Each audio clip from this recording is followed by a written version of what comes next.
বুড়ির বাড়ি, এই বাড়িটা ছিল বুড়ির।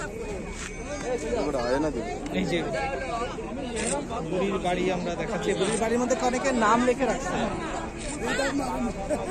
এই কাটা বিছাতো নবীজির পথে সেই বুড়ি, যে গল্প আমরা অনেক পড়েছি বিভিন্ন ছোটবেলায়।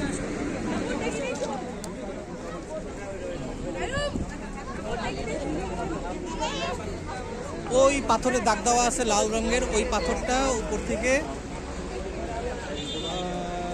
ওই ছেলেগুলো পালানোর চেষ্টা করছিল, কিন্তু নবীজি হাত দিয়ে পাথরটা আটকাই দিছিল।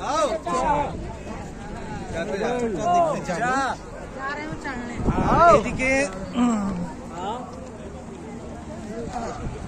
মসজিদ, যে মসজিদে নবীজি নামাজ পড়ত, এখানে মসজিদটা আছে। এই যে